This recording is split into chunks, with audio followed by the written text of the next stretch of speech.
বন্ধুরা, চ্যানেল সাকসেসে তোমাদের সবাইকে স্বাগত জানাই।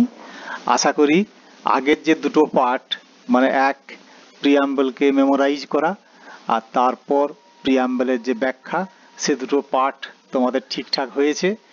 এবার এটা কতদূর সফল হলো এটাকে আমরা একটু যাচাই করি কিছু প্রশ্ন উত্তরের মাধ্যমে। তো তার পাশাপাশি কিছু আলোচনাও হবে। তোমরা তোমাদের যেখানে বুঝতে অসুবিধে হচ্ছে সেই নিয়ে কমেন্ট করো, জানতে চেও। সেই কমেন্টগুলোর বেসিসে তাহলে এই যে আলোচনা প্রশ্ন উত্তর আলোচনা পর্ব থাকে সেখানে এগুলোকে আলোচনা করে দিলে তোমাদের সেই জিনিসগুলো আরো ক্লিয়ার হয়ে যাবে। আচ্ছা, তাহলে প্রথম প্রশ্ন, which country was the first to begin with a preamble for its constitution? শুরুতেই আগের দিন আলোচনা করেছিলাম, তাহলে বলো সংবিধানের সঙ্গে প্রস্তাবনা জুড়ে দেওয়ার কাজটা কোন দেশ প্রথম করেছিল? কি? আমেরিকা, মানে ইউনাইটেড স্টেটস অফ আমেরিকা। তাকে আমরা আমেরিকা বলতেই অভ্যস্ত, কিন্তু তার দেশের নামটা পুরো নামটা হচ্ছে ইউএসএ বা ইউনাইটেড স্টেটস অফ আমেরিকা। আচ্ছা, এবার বলো, who said preamble is the identity card of constitution? কে বলেছিল প্রিয়াম্বল হচ্ছে কনস্টিটিউশনের আইডেন্টি কার্ড? আমরা তো বলতে চেয়েছিলাম যে কনস্টিটিউশনের ভূমিকা, তারপর দেখা গেল যে সংবিধানের আইডেন্টি কার্ড বলেও কেউ না কেউ বলছে। তো সে কে? N A Palkhivala. হ্যাঁ, এটা তো তোমাদের জানাই আছে। এবার বলো তাহলে, under which constitutional amendment act the term socialist, secular আর ইন্টিগ্রিটি এইগুলো ভারতীয় সংবিধানে অ্যাড করা হয়েছিল? বলতে পারবে? কনস্টিটিউশনাল অ্যামেন্ডমেন্ট অ্যাক্ট, সংবিধান সংশোধনী আইন। যদিও এই বিষয় নিয়ে তোমাদের এখনো খুব ধারণা নেই, তো এমনি আগের দিন আলোচনা করেছিলাম যে 1976 সালের 42তম সংবিধান সংশোধন। এই যে দুটো কথা একসঙ্গে বলা হচ্ছে, দেখো 1976 সাল আর 42তম, তার মানে যতগুলো সংবিধান সংশোধন হচ্ছে তাকে এই তম দিয়ে বলা হচ্ছে প্রথম, দ্বিতীয়, তৃতীয়, এইভাবে গিয়ে এটা 42 নম্বর সংবিধান সংশোধন, আর সেটা হয়েছে 1976 সালে।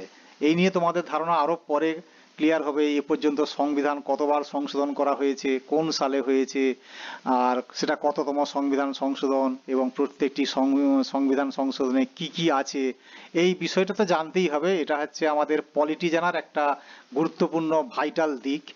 তো তার একটু একটু করে পার্ট, ধরো এ পর্যন্ত 120টা সংবিধান সংশোধন হয়েছে, তার তোমার একটা সংবিধান সংশোধনের সম্বন্ধে খানিকটা আইডিয়া হয়ে গেল যে 1976 সালে 42তম সংবিধান সংশোধন হয়েছিল। সেই সংবিধান সংশোধনে অনেক কিছু হয়েছে। ওই সংবিধান সংশোধনকে আবার বলা হয়ে থাকে যে মিনি কনস্টিটিউশন তৈরি হয়ে গেছিল। সেসব আলোচনা পরে হবে। তো ওই সংবিধান সংশোধনে যে কাজগুলো হয়েছে তার একটা কাজ ছিল এটা, প্রিয়াম্বলের মধ্যে 3টে শব্দ ঢোকানো, যেগুলো হচ্ছে ওই সোশ্যালিস্ট, সেকুলার আর ইন্টিগ্রিটি।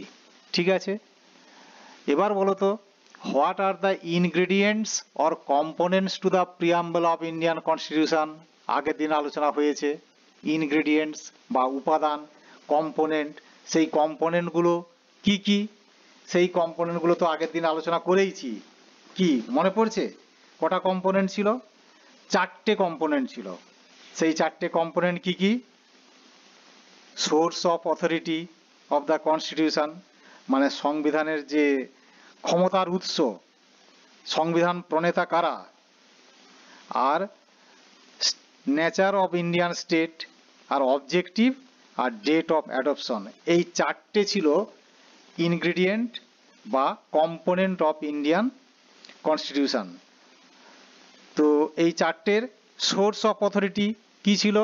যে এই আমাদের কনস্টিটিউশনের যে ক্ষমতার উৎস, সেই ক্ষমতার উৎস কেন্দ্র কোথায়? সেটা হচ্ছে আমরা ভারতের জনগণ। আর ভারতীয় যে স্টেট, তার প্রকৃতি কি? 5টা প্রকৃতির কথা বলেছিলাম, সভরেন, সোশ্যালিস্ট, সেকুলার, ডেমোক্রেটিক আর রিপাবলিক। আর এর লক্ষ্য কি? আমাদের সংবিধানের লক্ষ্য হচ্ছে 4টে জিনিস। এক হচ্ছে জাস্টিস, লিবার্টি, ইকুয়ালিটি, ফ্র্যাটার্নিটি। এই চারটে লক্ষ্য বা অবজেক্টিভ যেগুলো আমাদের প্রিয়াম্বলে লিপিবদ্ধ আছে, এই চারটে ধারণাকে কিন্তু তোমরা সব দিনের জন্য একদম পরিষ্কার রাখবে। আর আমাদের এই কনস্টিটিউশনকে আমরা অ্যাডপ্ট করলাম কবে, গ্রহণ করে নিলাম কবে, সেটা 1949-এর 26শে নভেম্বর।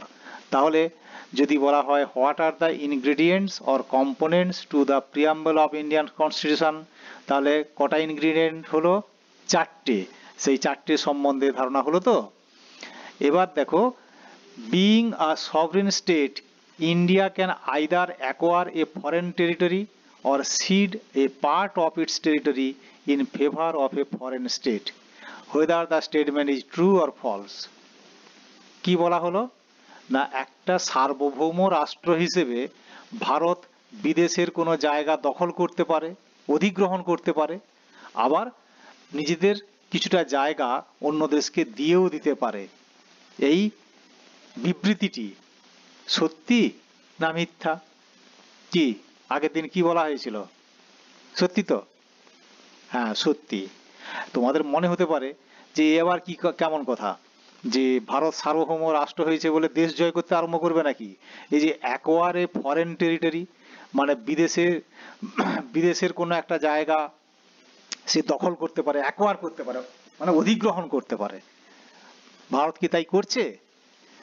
এখানে বলা হয়েছে যে ভারতের একটা সার্বভৌম যে নেচার বা তার সর্বময় কর্তৃত্ব করার যে ক্ষমতা, সেই ক্ষমতাটাকে বহিঃপ্রকাশ করার ব্যাপারটা কিসের মাধ্যমে প্রকাশ পায় না, সে যদি কোনো দেশকে দখল করার ক্ষমতা রাখে, তার মানে বুঝতে হবে যে অন্য কোনো দেশ তাকে পদানত করে রাখেনি।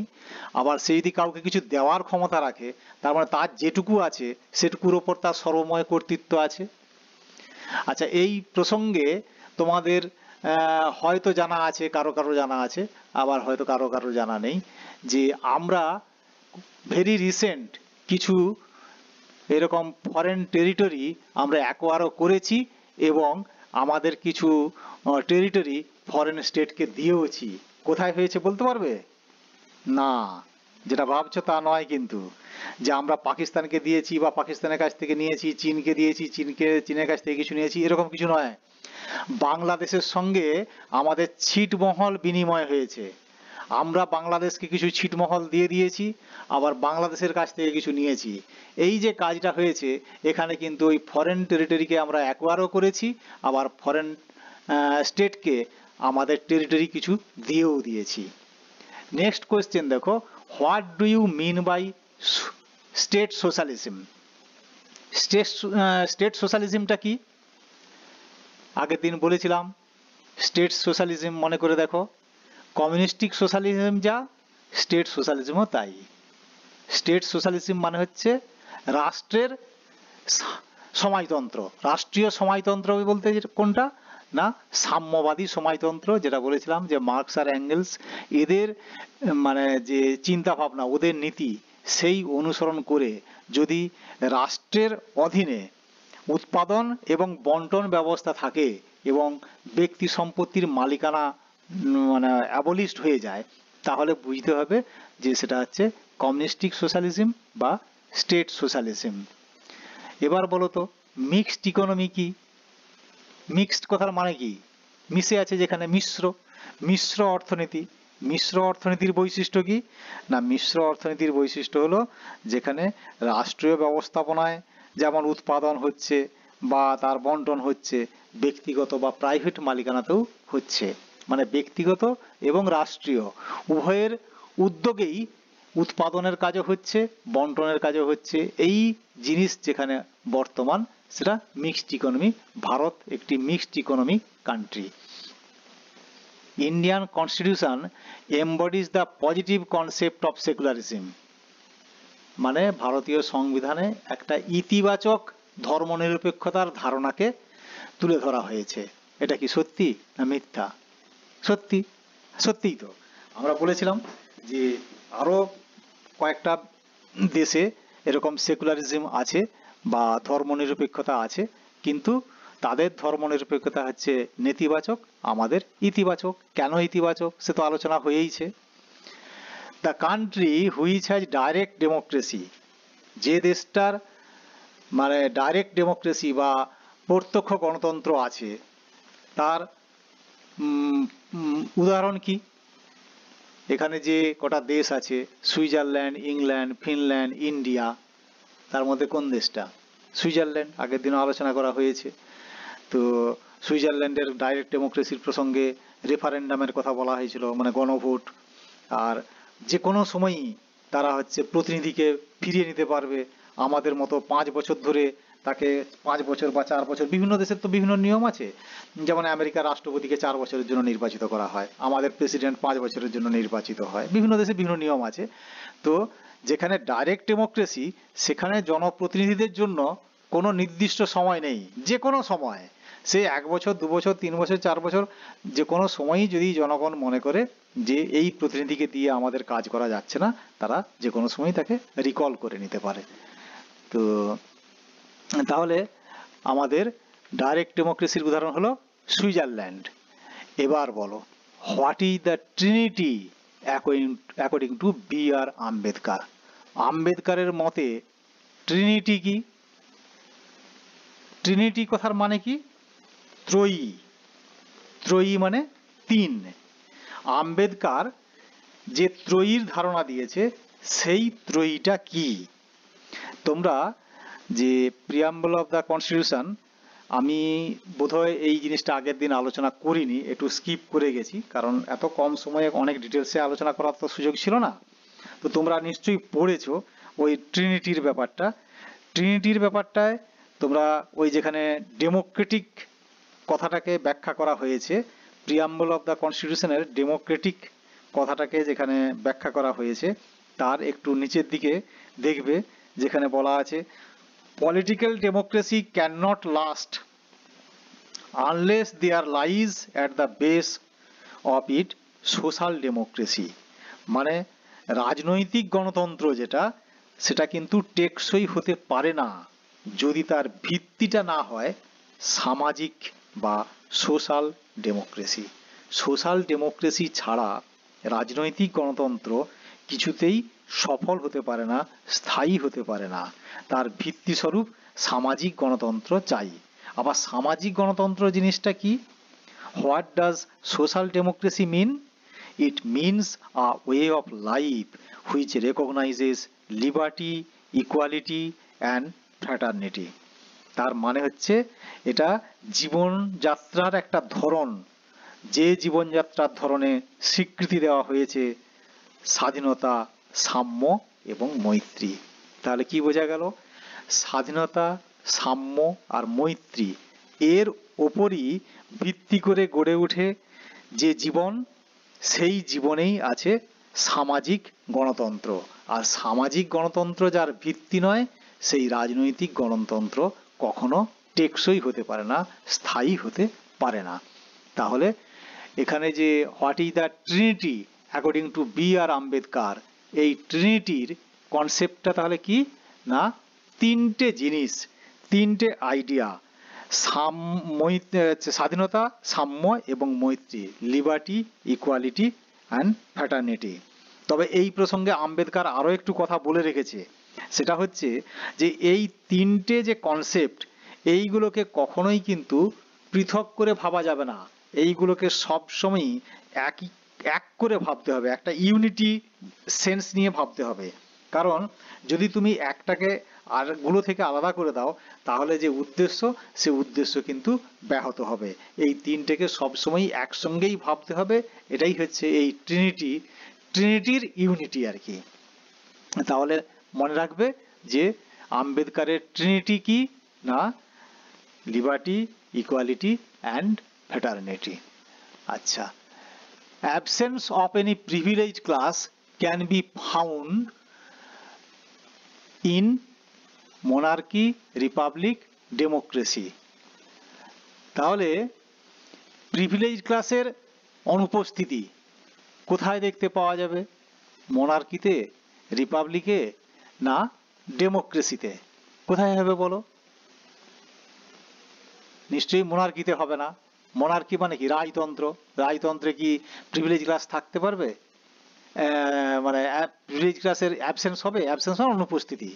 মানে সুবিধাভোগী সম্প্রদায়ের অনুপস্থিতি কোথায় পাওয়া যাবে? সেটা রিপাবলিক। রিপাবলিক মানে আগের দিন বলেছিলাম যে প্রজাতন্ত্র। আচ্ছা, ডেমোক্রেসিতেও তো হতে পারে। ডেমোক্রেসিতে হতে পারে না? না, ডেমোক্রেসিতে হতে পারে না। তার কারণ ব্রিটেনে চিন্তা করে দেখো, ব্রিটেনে কিন্তু ডেমোক্রেসি আছে। ডেমোক্রেসি থাকলেও ওখানে রাজতন্ত্র আছে, যে রাজা বংশানুক্রমিকভাবে এই প্রিভিলেজ ভোগ করে আসছে, রাজতন্ত্রের যে সুবিধাটা, সেই সুবিধাটা ভোগ করছে বংশানুক্রমিকভাবে। কাজেই ওখানে প্রিভিলেজ ক্লাস আছে, প্রিভিলেজ ক্লাসের অ্যাবসেন্স ওখানে নেই। এটা একমাত্র সম্ভব রিপাবলিকে।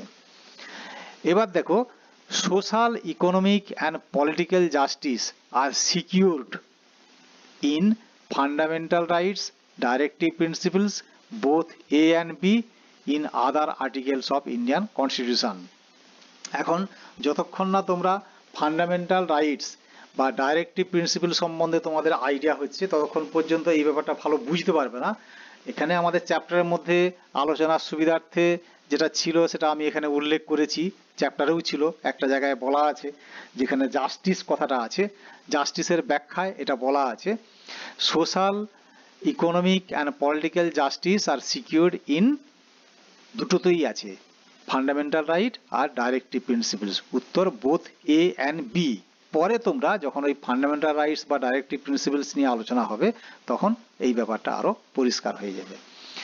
আচ্ছা, এরপরে দেখো, economic justice denotes non discrimination between people based on economic factors, combination of social economic justice, equal access to political offices। কোনটা হবে? ইকোনমিক জাস্টিস ডিনোটস নন ডিসক্রিমিনেশন বিটুইন পিপল, অর্থনৈতিক ন্যায়। অর্থনৈতিক ন্যায় এর মানে কি? নন ডিসক্রিমিনেশন, অর্থাৎ কারোর মধ্যে ভেদাভেদ করা।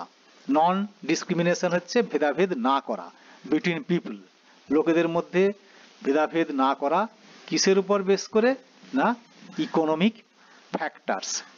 তাহলে এর উত্তরটা হচ্ছে economic factors. The idea of justice, social, economic and political has been taken from. আমাদের এই যে ন্যায়, কিসের ন্যায়? সামাজিক, ইকোনমিক আর পলিটিক্যাল, যে কথাটা ঘুরে ফিরে বারবার আসে, সেই ধারণাটা আমরা কোথা থেকে পেয়েছি? সংবিধানের যে বিভিন্ন বৈশিষ্ট্য আলোচনা হবে পরের আমাদের ভিডিওতে, সেই পরের ভিডিওতে সংবিধানের বৈশিষ্ট্য আলোচনা হবে, তখন আরো অনেক বিষয় আসবে। তার মধ্যেও এটাও আসবে যে তার বিভিন্ন রকম সোর্স আছে, আমাদের সংবিধানটা কিভাবে তৈরি হলো তার বিভিন্ন উৎস আছে। তো সেই উৎসগুলোর মধ্যে একটা উৎস ছিল আমাদের রাশিয়ান কনস্টিটিউশন। তো রাশিয়ান রেভলিউশন বা রুশ বিপ্লব, এখান থেকে কিন্তু আমরা এই আইডিয়াটা পেয়েছি, সামাজিক ন্যায়, অর্থনৈতিক ন্যায় এবং রাজনৈতিক ন্যায়ের ধারণাটা। Are the fundamental rights absolute? আমাদের যে মৌলিক অধিকারগুলো আছে এগুলো কি চরম? না, বলেছিলাম যেগুলো হচ্ছে কোয়ালিফাইড, এগুলো হচ্ছে নিয়ন্ত্রিত, এগুলো কোনোটাই অবাধ নয়, এগুলো সবই হচ্ছে নিয়ন্ত্রিত। আচ্ছা, what do you mean by civic equality?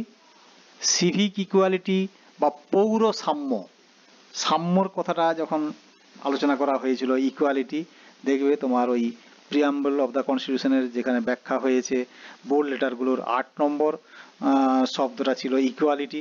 সেই ইকুয়ালিটির ব্যাখ্যায় বলা ছিল ইকুয়ালিটি, তিনটে ইকুয়ালিটির কথা বলা ছিল, একটা হচ্ছে সিভিক, একটা পলিটিক্যাল, একটা ইকোনমিক। তো সিভিক ইকুয়ালিটি কি ছিল? না, সিভিক ইকুয়ালিটি বলতে ওই ব্যাখ্যায় আমি বলেছিলাম সিভিক মানে পৌর হলেও এটাকে আমরা একটু ওয়াইডার সেন্সে বলতে পারি সামাজিক, মানে সোশ্যাল। তো সিভিক ইকুয়ালিটি বলতে কি বলা হচ্ছে? না, সিভিক ইকুয়ালিটি বলতে equality before law, prohibition of discrimination on grounds of religion, race, caste, sex or place of birth।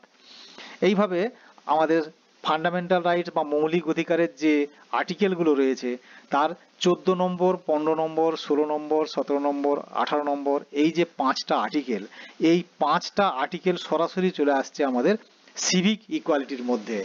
এগুলো ফান্ডামেন্টাল রাইটসের ব্যাখ্যায় যেমন জানা যাবে, কিন্তু তোমরা এখন থেকেই যদি কাজটা করে রাখতে পারো যে এই 14, 15, 16, 17, 18 এই যে আর্টিকেলগুলো, আমাদের কিন্তু আর্টিকেলগুলো সব মুখস্থ করতে হবে। অনেক গুরুত্বপূর্ণ আর্টিকেল আছে যেগুলোকে আমাদের মুখস্থ করতে হয়, আর সেই আর্টিকেলে কি আছে সেইগুলো।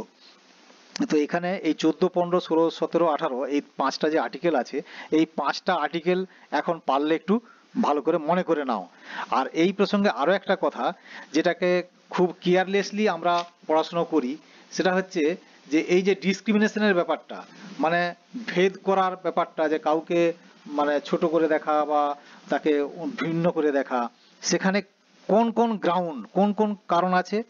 একটা আছে রিলিজিয়ান, একটা রেস, আর একটা কাস্ট, একটা সেক্স, একটা প্লেস অফ বার্থ। সাধারণত এরকম 5-6টা আইটেম থাকে, এইগুলো কিন্তু সব সময় আলাদা করে মনে রাখবে। এইগুলো রিলিজিয়ান, রেস, কাস্ট, সেক্স আর place of birth. Place of বার্থটা সব সময় আসবে না, কিন্তু এইখানে ইকুয়ালিটির ক্ষেত্রে এই যে ফ্যাক্টরগুলো দেখানো হয়েছে এইটা কিন্তু মনে রাখতে হবে, এইগুলোকে এড়িয়ে যেও না।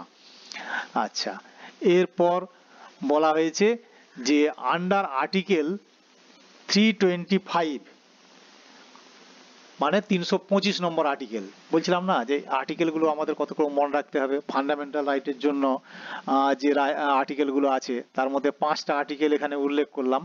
তো এখানে বইয়েও উল্লেখ করা আছে 14 থেকে 18 পর্যন্ত এই 5টা আর্টিকেল, ওগুলোকে বলা হচ্ছে আমাদের সিভিক ইকুয়ালিটির জন্য। এবার পলিটিক্যাল ইকুয়ালিটির জন্য 2টো আর্টিকেলের উল্লেখ করা হয়েছে। সেই আর্টিকেল দুটো কি কি, একটা আছে 325 আর একটা হচ্ছে 326। তাহলে under article 325 Indian constitution what equality has been described, এটা অবশ্যই হবে পলিটিক্যাল ইকুয়ালিটি। এই পলিটিক্যাল ইকুয়ালিটির জন্য 325 নম্বর আর্টিকেল ছাড়াও আরেকটা আর্টিকেল আছে, সেটা হচ্ছে 326 নম্বর আর্টিকেল। তো 325-এ কি আছে বইটা একবার দেখে নেবে। তো যেখানে ওই 8 নম্বর ওয়ার্ড যেটা ব্যাখ্যা করা হয়েছে তার শেষের দিকে দেখবে যে আমাদের 325 নম্বর আর্টিকেলে বলা হয়েছে no person is to be declared ineligible for inclusion in electoral roll. Electoral roll মানে কি, ভোটার তালিকা, on grounds of religion, race, caste or sex. এখানে কিন্তু প্লেস অফ বার্থটা দেখো বাদ দেওয়া আছে, কিন্তু এইগুলো মনে রাখতে হবে, রিলিজিয়ান, রেস, কাস্ট আর সেক্স। ধর্ম, জাতি, তারপর তার বর্ণ বা হচ্ছে লিঙ্গ, এইসব ভেদে কাউকে মানে ভোটার তালিকা থেকে বাদ দেওয়া যাবে না। আর 26 নম্বর আর্টিকেলে, 326 নম্বর আর্টিকেলে কি বলা হয়েছে, election to the Lok Sabha and state assemblies to be on the basis of adult suffrage, অর্থাৎ প্রাপ্তবয়স্কের ভোটাধিকারের ভিত্তিতেই বিধানসভা বা লোকসভা নির্বাচন করতে হবে। এবার বলো তো, preamble is the horoscope of our sovereign Democratic Republic, এই স্টেটমেন্টটা কার হয়েছিল আগের দিন? হ্যাঁ, ঠিকই ধরেছো, কে এম মুন্সি। এবার বলো নিচের কোন স্টেটমেন্টটা ঠিক? The preamble is the source of power of legislature, মানে প্রিয়াম্বল থেকে লেজিসলেচার কি, লেজিসলেচার বলতে হচ্ছে আইনসভা। সে তোমার রাজ্যের আইনসভাও হতে পারে, কেন্দ্রের আইনসভাও হতে পারে। তাহলে আমাদের প্রিয়াম্বল থেকে কি আইনসভা তাদের ক্ষমতার উৎস পাবে? না, পাবে না। আচ্ছা, preamble is a prohibition upon the powers of legislature. আইনসভার ক্ষমতার উপরে প্রিয়াম্বল কি কোনো রকম বাধা নিষেধ আরোপ করেছে? অর্থাৎ কারো আইন প্রণয়নের ক্ষেত্রে প্রিয়াম্বল কি বাধা দিতে পারে? না, তাও নয়। ইট ইজ নট জাস্টিসিয়েবল, প্রিয়াম্বলটা আদালত কর্তৃক বলবৎযোগ্য নয়। এটা ঠিক না ভুল? এটা ঠিক, আগের দিন হয়েছে আলোচনা। Its provisions are enforceable in the courts of law, ওটারই ব্যাখ্যাটা, মানে প্রিয়াম্বলের যে প্রভিশনগুলো আছে সেইগুলো আদালত কর্তৃক বলবৎযোগ্য, এ তো নয়। তাহলে its provisions are enforceable in the courts of law, এখানে বলা হয়েছে যে কোর্টস অফ লতে এটা এনফোর্সেবল, কিন্তু এটা এনফোর্সেবল নয়। তাহলে উত্তর কি হলো? ইট ইজ নট জাস্টিসিয়েবল, মানে তিনেরটাই উত্তর, অনলি 3, মানে যেটা হচ্ছে এক এ এর উত্তরটা। এবার দেখো, preamble can be amended as held by supreme court. Supreme court বলেছে যে প্রিয়াম্বলকে অ্যামেন্ড করা যাবে, সংশোধন করা যাবে। কোন কেস? কয়েকটা কেসের কথা উল্লেখ করা হয়েছিল, অনেকগুলো কেস আছে। আগের দিন 3টে কেসের উল্লেখ করেছিলাম। একটা বলেছিলাম Berubari case 1960, Berubari union case. তারপর কেশবানন্দ ভারতী কেস 1973, আর 1995 এলআইসি অফ ইন্ডিয়া কেস। তাহলে কোন কেসে সুপ্রিম কোর্ট বলেছিল যে প্রিয়াম্বলটাকে অ্যামেন্ড করা যাবে? বেরুবাড়িতে তো বলেই দিল যে প্রিয়াম্বলটা কনস্টিটিউশনের পার্ট নয়, কাজে ওইখানে প্রশ্নই আসে না। কেশবানন্দ ভারতী কেস যেটা 1973, সেখানেই বলেছিল যে প্রিয়াম্বল হচ্ছে কনস্টিটিউশনের পার্ট, এবং যখনই বলেছে পার্ট তারপরই ওই 1976 সাল, দেখো 1973-এ কেশবানন্দ ভারতী কেস, আর প্রিয়াম্বলে ওই যে 3টে শব্দ ঢুকেছে, ওগুলো ঢুকেছে কখন? 1976 সাল, তারপরই হয়েছে এটা। তখনই প্রিয়াম্বলকে অ্যামেন্ড করে তার মধ্যে 3টে শব্দ ঢোকানো হয়েছে। আর এলআইসি কেস যেটা হয়েছে 1995 সালে, ওখানে কি হয়েছিল? বলেছিল যে preamble is an integral part of the constitution, অর্থাৎ অবিচ্ছেদ্য অংশ। তা আমাদের উত্তরটা হচ্ছে শুধুমাত্র 1, যেখানে বলা হয়েছে যে প্রিয়াম্বল আমাদের সুপ্রিম কোর্টের প্রিয়াম্বল হচ্ছে কনস্টিটিউশনের একটা গুরুত্বপূর্ণ অঙ্গ। তো এই ছিল প্রশ্নগুলোর আলোচনা। তা আমরা মানে এর পর দিন আলোচনা করব সংবিধান এবং সংবিধানের যে বৈশিষ্ট্যগুলো, এই নিয়ে আমরা আলোচনা করব। তোমরা এই প্রশ্নগুলোকে নিয়ে ভাবনা চিন্তা করো, এগুলো তোমাদের ধারণা হয়েই গেছে। আর পাশাপাশি এই যে ধরো কোর্ট কেসগুলো, এইগুলোকে কিছু কিছু করে মনে করো। কোর্ট কেস দেখবে আরো বিভিন্ন প্রসঙ্গে আসবে। যতগুলো কোর্ট কেস আছে তার মধ্যে অন্তত 20 কিরকম কোর্ট কেস গুরুত্বপূর্ণ খুব, এবং সেগুলোকে মনে রাখতে হয়। আর তার মধ্যে এখানে যে 4টে কেস আছে, যেমন Keshavananda Bharati case, Berubari union case, LIC of India case, Golaknath case. Golaknath case নিয়ে আমি এখনই কিছু বলবো না, সেটা পরে বলবো।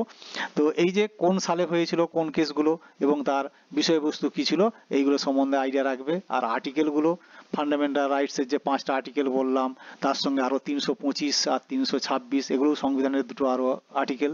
এই আর্টিকেলগুলোতে কি ছিল এগুলো সম্বন্ধে ধারণা রাখো। প্রিয়াম্বলকে হচ্ছে কে কি বলেছে সেই সম্বন্ধে একটা মন্তব্য, এই মিলিয়ে একটা ওভারঅল আইডিয়া করে রাখো। আর ফিরে আসছি আবার পরের ভিডিওতে সংবিধানের বৈশিষ্ট্য নিয়ে। তোমরা যদি সংবিধানের বৈশিষ্ট্য নিয়ে একটু বইটা নাড়াচাড়া করে নাও, দেখবে তোমাদের বইয়ের 3 নম্বর চ্যাপ্টারে ওটা আছে। আমরা 4 নম্বর চ্যাপ্টার আলোচনা করছিলাম, এবার ব্যাক করে যাব 3 নম্বর চ্যাপ্টারে। তো সেই 3 নম্বর চ্যাপ্টারের সংবিধানের বৈশিষ্ট্য নিয়ে আলোচনা করব পরের ভিডিওতে। ভালো থেকো, পড়াশোনা করো ঠিক মতো। ঠিক আছে।